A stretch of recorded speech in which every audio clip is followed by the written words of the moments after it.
Welcome back to the Michigan Business Beat, brought to you on the Michigan Business Network. Chris Holman coming to you from our studios in the Capital Region International area. So we're going to run up to Grand Rapids right now, spend a little time with Dan Barcheski. He is the founder and chairman at Axios HR. And Dan, talk a little bit about Axios, if you would. Sure. We were founded 35 years ago in May.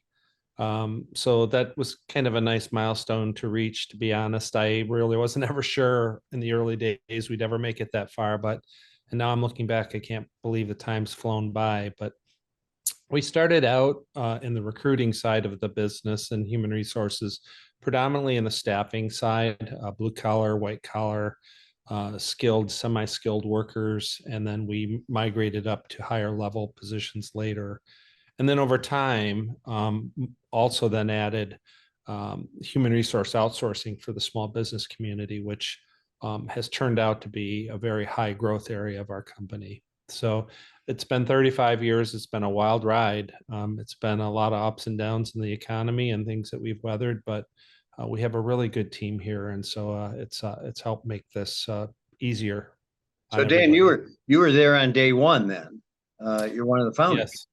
Yes, I was. Congratulations. Thank you. My dad and I were sitting around a table at dinner, and I asked him once when I was in high school, Dad, how do you get to own one of those nice homes in East Grand Rapids where my father coached and taught for 30 years? And he said, well, you've got to be a lawyer, a doctor, or a businessman. I said, well, I'm not going to be a lawyer or a doctor, so I got to shoot for business. And so that's kind of how it started. I always knew I wanted to own a company and run a company, but I also knew I always wanted to share the company. I never wanted to be the end all. I wanted people to have their say, because I knew in my previous experience in being employed that it was important. If I didn't get it, I sure knew I didn't have that opportunity, and I liked it. So, Dan, in those 35 years, tell me, has there been any one significant event or anything that a milestone that kind of impacted your growth? I think it was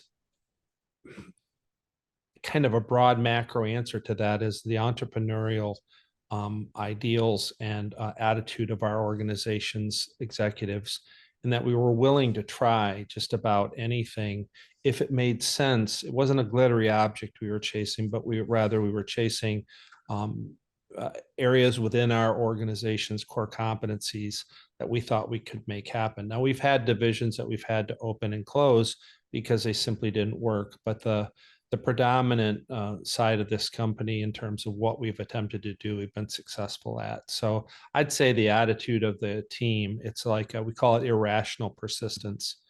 We just really work hard and smart every day, and we keep the creativity side alive as well. So it's been fun. I can't believe I'm actually talking to you, and it's been 35 years. It really blows my mind.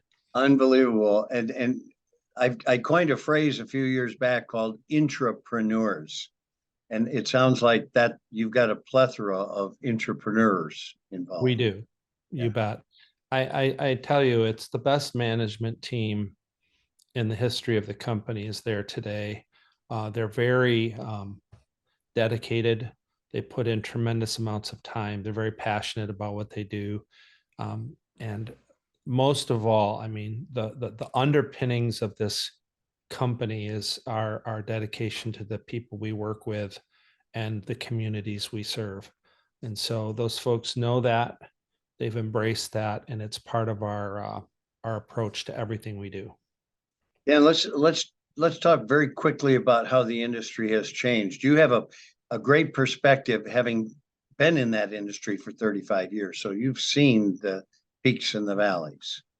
Yes, I would say that the early times when we were simply in the staffing world and the recruiting world, our biggest obstacle was lack of people simply because of full employment. Today, there's a lack of people for other reasons. We've had a large event occur in everyone's lives that put a lot of people on the sidelines. And over time, we've also seen a lot of the programs that go towards people and that help people that in need expand. And so a lot of people have checked out of the workforce more or less now. So the supply side is hurt by that more than it is full employment today. We could fill across the state of Michigan and this region of the country 500 openings very easily if we had the people looking for the work. I got to feel I can call you when I go to DC and stump for immigration reform in the future. You bet. I think we need reform. It's a hard subject, you know.